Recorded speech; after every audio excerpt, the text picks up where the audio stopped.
بسم اللہ الرحمن الرحیم۔ السلام علیکم۔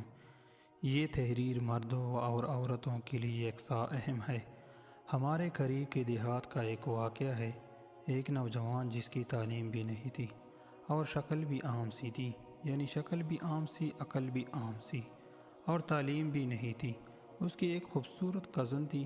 اس نوجوان نے کہا، میں اپنے اسی کزن سے شادی کرنا چاہتا ہوں۔ چنانچہ ماں باپ نے بھی ادھر زور دیا۔ لڑکی والوں نے لڑکی سے پوچھا تو لڑکی نے تو شروع میں ہی ہاں کر دی۔ نکاح ہو گیا، رخصتی بھی ہو گئی۔ لیکن جب وہ آ کر اس کے پاس رہی تو اب اسے پتہ چلا کہ یہ تو پکا جاہل ہے۔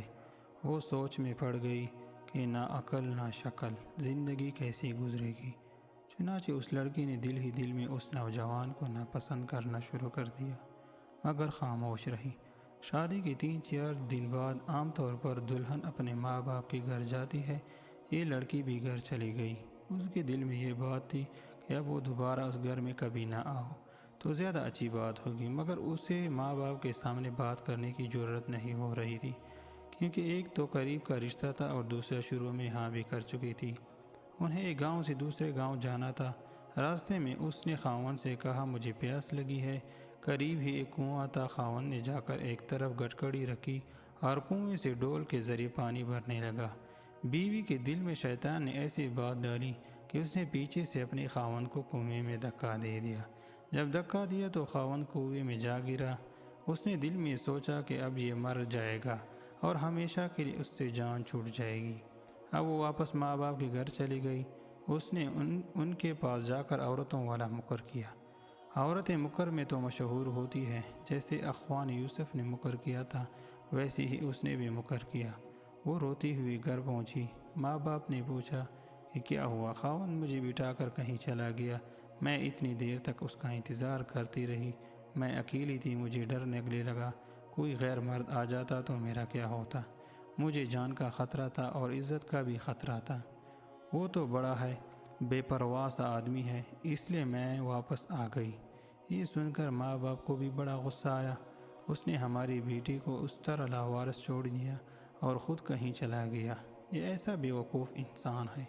اب ادھر کی بات سنیں، جب خاوند پانی میں گرا تو جان بچانے کے لیے اس نے ہاتھ پاؤں مارے تو اس کا ہاتھ اسی رسی پر پڑ گیا جس کے ساتھ وہ ڈول بندھی ہوئی تھی۔ اس نے اس رسی کو مضبوطی سے پکڑ لیا اور ڈوبنے سے بچ گیا۔ کافی دیر کے بعد اس نے ہمت کی اور آہستہ آہستہ رسی پر چڑھتے باہر نکل آیا۔ باہر نکل کر اس نے سوچا کہ میں کیا کروں؟ اس نے دل میں کہا کہ مجھے توقع نہیں تھی کہ میری بیوی میرا ساتھ ایسا معاملہ کرے گی۔ کوئی بات نہیں، میں دوبارہ چلا جاتا ہوں۔ چنانچہ وہ دوبارہ سسرال کے گھر آیا۔ اتنے میں کپڑے بھی خشک ہو گئے تھے۔ جیسے ہی وہ سسرال کے گھر میں داخل ہوا تو لڑکی کے والدین نے اس کو بہت جلی کٹی سنائی۔ کہنے لگے، تو کیسا بے عقل انسان ہے کہ تو ہماری بیٹی کو اکیلے چھوڑ کر چلا گیا، تو بڑا بے پرواہ ہے، تجھے اس کا ذرا خیال نہیں۔ انہوں نے جو کچھ کہا اس نے خاموشی سے سنا اور آخر میں صرف اتنا کہا کہ ہاں، مجھ سے غلطی ہو گئی ہے، بہرحال آپ اپنی بیٹی کو بھیج دیں، ہمیں گھر جانے میں دیر ہو رہی ہے۔ جب انہوں نے دیکھا کہ یہ بہت شرمندگی کا اظہار کر رہا ہے تو انہوں نے پھر بیٹی سے کہا، کوئی بات نہیں، اب تم چلی جاؤ۔ اب بیٹی تو چل پڑی، لیکن اس کے دل میں ایک بات بار بار آنے لگی کہ اگرچہ ان پڑھ تھا، اگرچہ یہ بے عقل تھا، شکل اچھی نہیں تھی، مگر اس نے میرے ماں باپ کے سامنے میرا عیب تو چھپایا ہے۔ اس کا دل بڑا ہے، اگر یہ میرے ماں باپ کے سامنے میری حرکت کھول دیتا تو میں ماں باپ کو چہرہ دکھانے کے قابل ہی نہ رہتی۔ اس کی ایک بات پر اس لڑکی کے دل میں خاوند کی ایسی محبت پیدا ہوئی کہ اس نے اپنی بقیہ پوری زندگی اپنا خاوند کی محبت میں گزار دی۔ شکریہ دوستو، آپ لوگوں کو اگر ہماری ویڈیو پسند آئی ہو تو ہماری ویڈیو کو لائک اینڈ شیئر ضرور کریں اور چینل کو سبسکرائب کریں۔ شکریہ۔